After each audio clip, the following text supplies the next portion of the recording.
ಗುರುಗಳೇ ಎಲ್ರಿಗೂ ನಮಸ್ಕಾರ ಕಣ್ರಪ್ಪ. ನೋಡಿ ಇಲ್ಲಿ ಮ್ಯಾಂಗೋ ಟ್ರೀಸು ಸಿಕ್ಕಾಪಟ್ಟೆ ಇದೆ ಸ್ನೇಹಿತರೆ. ಹೆಸರು ಬಂದ್ಬಿಟ್ಟು ಶೈಲಜಾ ಅಂಥೇಳಿ. ಈಕೆ ನೋಡಿ ಡಿವೋರ್ಸ್ ಆಗಿದೆ ಇವ್ರದ್ದು. 1060 ಮ್ಯಾಂಗೋ ಟ್ರೀ ಇದ್ದಾವೆ ಸ್ನೇಹಿತರೆ ಇವ್ರದ್ದು ತಿಪ್ಟೂರಲ್ಲಿ. ಮದುವೆ ಬಂದ್ಬಿಟ್ಟು ಕಲ್ಯಾಣ ಮಂಟಪದಲ್ಲಿ 100 ಜನರ ಸಮ್ಮುಖದಲ್ಲಿ ಆಯಿತು ಇವ್ರದ್ದು ಮದುವೆ. ಆದರೆ ಸಮಾಧಾನ ಆಗಲಿಲ್ಲ. ಏನಕ್ಕೆ ಎತ್ತ ಅಂತೇಳಿ ಮುಂದೆ ಹೇಳ್ತಾ ಹೋಗ್ತೀನಿ. ಮಾಡುವ ಕೆಲಸ ಏನಪ್ಪ ಅಂದರೆ ಇವರು 3 ಹೊತ್ತು ತಿನ್ನೋದು ಬಿಟ್ಟರೆ ಏನಿಲ್ಲ. ತಮ್ಮ ಬಂದ್ಬಿಟ್ಟು ಕುರಿ ಕಾಯ್ತಾನೆ, ಅದಕ್ಕೆ ಅವನನ್ನು ಕುರಿ ಕಾಯನು ಅಂತಾರೆ ಜನ. ಅವನು ಓಂಕಾರಿ ಅಂತ ಹೇಳ್ಬಿಟ್ಟು ಹೆಸರು ಸ್ನೇಹಿತರೆ, ಆತನ ಹೆಸರು, ಇವರ ತಮ್ಮನ ಹೆಸರು ಕುರಿಕಾಯನು ಅಂತ ಕರೀತಾರೆ.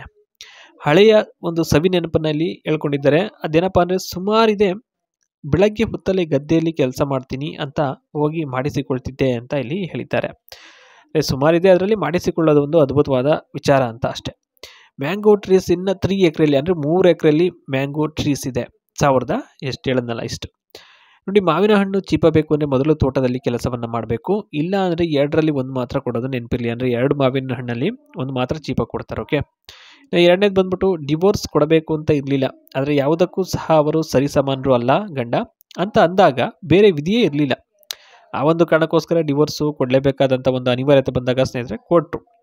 ಅವರು ಒಪ್ಪಿಗೆ ಕೊಟ್ಟ ನಂತರವಷ್ಟೇ ಘಟನೆಗಳು ನಡೆದಿದ್ದು. ಹಾಗೆ ಸೋಮಾರಿಗಳು ಅಂದರೆ ಇಷ್ಟ ಆಗೋದಿಲ್ಲ ನನಗೆ ಅಂತ ಇಲ್ಲಿ ಹೇಳಿರ್ತಕ್ಕಂಥದ್ದು. ಅಂದರೆ ಸ್ನೇಹಿತರೆ, ಸೋಮಾರಿಯಾಗಿ ಕೂತ್ಕೊಳ್ಳೋಂಥ ಗಂಡಸು ಯಾರಿಗೂ ಕೂಡ ಇಷ್ಟ ಆಗಲ್ಲ. ಮನೆಗೆ ಅಪ್ಪ ಅಮ್ಮ ಆಗಿರ್ಬೋದು, ಯಾರಿಗೇ ಆಗಿರಲಿ, ಊರಲ್ಲಿ ಹಿರಿಯರು ಎಲ್ಲರೂ ಹೇಳಿದರೂ ಸಹ ಪ್ರಯೋಜನ ಆಗಲಿಲ್ಲ. ಕೆಲಸಕ್ಕೂ ಕೂಡ ಕೊನೆಗೂ ಆತ ಹೋಗಲೇ ಇಲ್ಲ ಅಂತಕ್ಕಂಥದ್ದು. ಯಾಕೆಂದರೆ ಮಾವಿನ ಹಣ್ಣು ಸ್ನೇಹಿತರೆ ನೋಡಿ, 3 ಎಕರೆ ಜಮೀನಲ್ಲಿ ಮಾವಿನ ಹಣ್ಣು ಅದೇ ಒಂದು ಕೆಲಸವನ್ನು ಮಾಡ್ಕೊಂಡಿದ್ರು ಕೂಡ ಇವರು ಹೇಗೋ ಗೆಟನ್ ಆಗ್ಬಿಡೋರು.